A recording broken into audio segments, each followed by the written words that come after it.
Est-ce que la fibromyalgie est causée par une carence en vitamine D? Est-ce que vous savez la réponse? Je vous la donne rapidement. Pour ceux qui ne savent pas, la fibromyalgie est un syndrome douloureux où on ressent des douleurs dans tout le corps. Quand on est gravement atteint, c'est des douleurs intenses, 24 heures sur 24, à chaque moment de la journée et de la nuit. Des douleurs dans les muscles, les tendons, les ligaments, une grande fatigue, toutes sortes d'autres symptômes et des points de douleur spécifiques qui caractérisent ce syndrome. Maintenant, on connaît les causes, mais on en discute peu. Et il n'y a pas, malheureusement, une seule cause pour expliquer tous ces symptômes. Si c'était le cas, si on savait la cause, on pourrait s'en occuper et guérir facilement.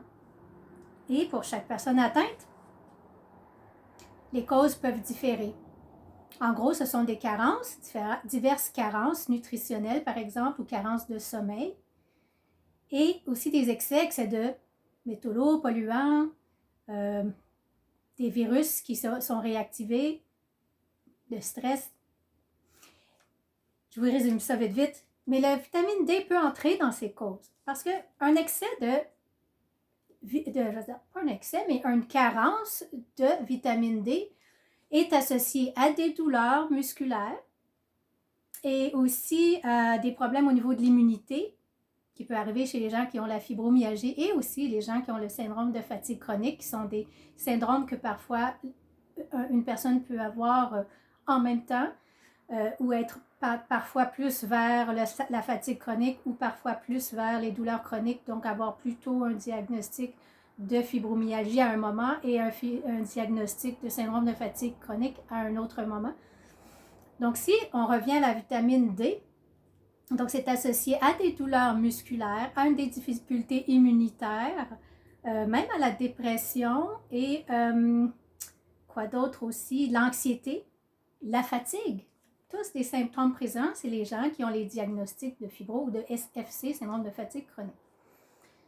Alors, on a remarqué dans une étude qui a été faite et publiée dans la revue Rheumatology, que des patients atteints de fibro qui avaient moins de vitamine D que les autres souffraient plus de symptômes douloureux et autres symptômes comme la fatigue intense.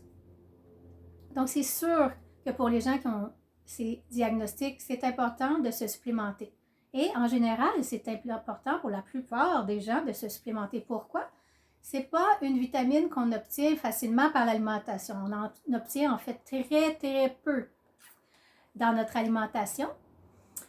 Et il faut aller au soleil pour en avoir. Et comme vous savez, on nous recommande de ne pas aller trop au soleil. En fait, il faut aller au soleil un peu tous les jours. Donc, si on est beaucoup à l'intérieur, si on se couvre la peau beaucoup en allant à l'extérieur, si on a la peau très foncée, on est presque sûr de manquer de vitamine D. Alors, en fait, ça touche presque tout le monde. Et je vous recommande de vous choisir un supplément de vitamine D3. Allez vous rencontrer dans un bon magasin de produits naturels, un naturopathe diplômé ou un conseiller d'expérience et faites-vous recommander un supplément. Vous pouvez prendre de 2000 à 5000 unités internationales par jour pour un adulte.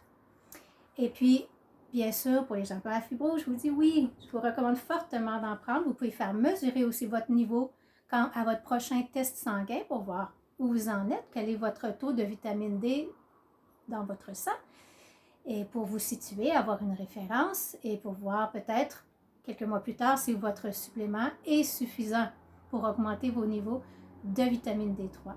Alors, sur ce, je vous laisse. J'espère que cette information vous a été utile. Prenez bien soin de vous.